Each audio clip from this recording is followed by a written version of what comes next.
Hi friends, இன்றைக்கி நம்ம வீடியோவில் என்ன பார்க்க போகிறோன்னா பூண்டு குழம்பு தான் செய்ய போகிறேன். வாங்க பார்க்கலாம்.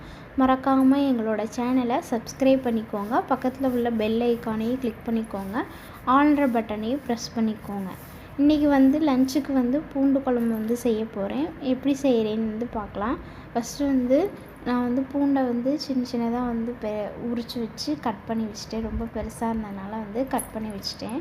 இப்போது அதை ஒரு மசாலா ரெடி பண்ணணும். அதுக்கு நம்ம என்ன பண்ண போகிறோன்னா, ஒரு துவரம்பருப்பு 1 டேபிள் ஸ்பூனு, கடலைப்பருப்பு 1 டேபிள் ஸ்பூனு, மிளகு 1/2 டீஸ்பூனு, சீரகம் 1/2 டீஸ்பூனு, வெந்தயம் 1/2 டீஸ்பூனு, இதெல்லாம் நல்லா போட்டு ஃப்ரை பண்ணி எண்ணெய் ஊற்றி ஃப்ரை பண்ணிக்கணும். அதிலே மல்லி, வரமிளகா, பெருங்காயம், முழு பெருங்காயமும் போட்டுக்கலாம், தூள் பெருங்காயமும் போட்டுக்கலாம். நான் தூள் பெருங்காயம் தான் போட்டிருக்கேன்.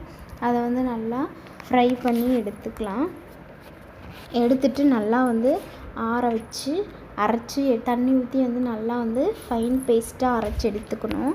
அதுக்கப்புறமேட்டுக்கு நல்லா அரைச்சது எடுத்துக்கிறதுக்கப்புறம் ஒரு கடாயில் நல்லெண்ணெய், இந்த இதுக்கு வறுக்கிறதுக்கும் நல்லெண்ணெய் ஊற்றணும், தாளிக்கிறதுக்கும் நல்லெண்ணெய் ஊற்றினோம்னா ரொம்ப டேஸ்ட்டாக இருக்கும். இதில் மிளகோட காரம் தான் அதிகமாக இருக்கனால ரொம்ப நல்லது. ப்ரெக்னென்ட்டு குழந்த பிறந்தவங்க இது சாப்பிட்லாம். ஆக்சுவலி நான் இது சாப்பிட்ல, இப்போ தான் இது சாப்பிட்றேன். ரொம்ப சூப்பராக இருந்துச்சு. நீங்களும் ட்ரை பண்ணி பாருங்கள்.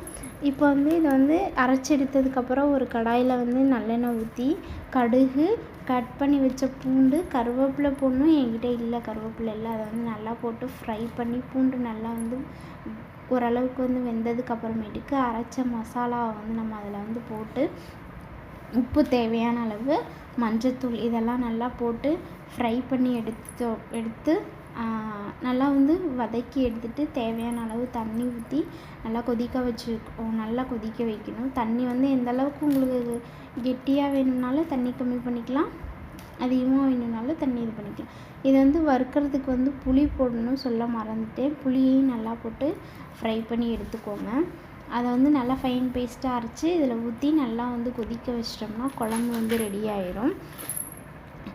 இதுதான் செஞ்சேன், வேறு எதுவும் செய்யலை. அப்பளம் பொரிக்கலான்ட்டுருந்தேன். எண்ணெய் டப்பா காலியாக இருந்தனால அப்பளம் நான் பொரிக்கலை. இதை ஊற்றி சாப்பிட்டேன். சூப்பராக இருந்துச்சு. நீங்களும் ட்ரை பண்ணி பாருங்கள். இதை செஞ்சு முடிச்சுட்டு இடையில சாப்பாடு வச்சாச்சு. எங்கள் பாப்பா நல்லா தூங்கிட்டுருக்காங்க. அதுக்கப்புறமேட்டு தான் செஞ்சிட்ருக்கேன். இன்றைக்கி என்னால் டெய்லியும் வீடியோ எடுக்க முடியல. டைம் எப்போ கிடைக்கிதோ அப்போ தான் எடுத்துகிட்ருக்கேன்.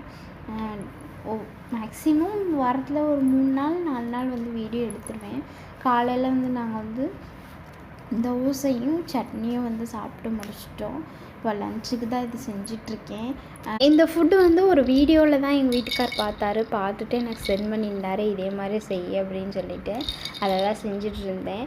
நாங்கள் எப்பயுமே ஒரே மாதிரியான ஃபுட்டு சாப்பிட மாட்டோம். டிஃப்ரெண்ட்டாக ஏதாவது ஒரு வீடியோவில் பார்த்துட்டு அதை தான் ஃபஸ்ட் டைம் ட்ரை பண்ணுவோம். ரொம்ப டேஸ்ட்டாக இருக்கும்.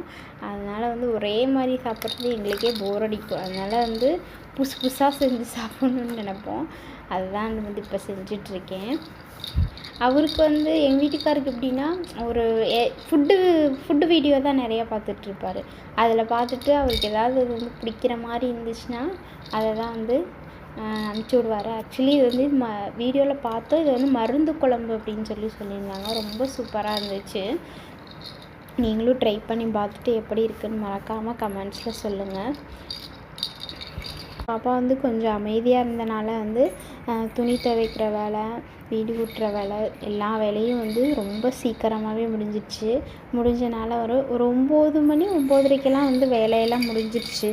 அதுக்கப்புறமேட்டு அவளுக்கு குளிக்க வச்சுட்டு வெயிலில் தலைக்கு ஊற்றியிருந்தேன். வெயிலில் நல்லா காய வச்சு நல்லா தலையை துவட்டி விட்டு பவுடர் அடிக்க மாட்டோம், பொட்டு வச்சு விட்டு ஒரு புது ட்ரெஸ் போடாமே இருந்துச்சு. அதை போட்டு விட்டு நல்லா தூங்கிட்டா.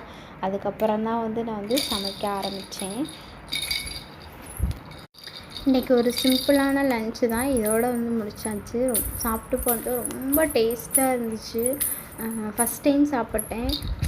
என்ன சொல்கிறது, அவ்வளோ ஒரு இனிப்பு, புளிப்பு, அந்த வெந்தயம் போட்டனால லைட்டாக கசப்பு எல்லாமே இருந்துச்சு. ரொம்ப டேஸ்ட்டாக இருந்துச்சு. நீங்களும் ட்ரை பண்ணி பாருங்கள், கண்டிப்பாக சூப்பராக இருக்கும். நீங்கள் ஆல்ரெடி சாப்பிட்ருப்பீங்கன்னு நினைக்கிறேன். நான் தான் ஃபஸ்ட் டைம் சாப்பிட்றேன்னு நினைக்கிறேன்.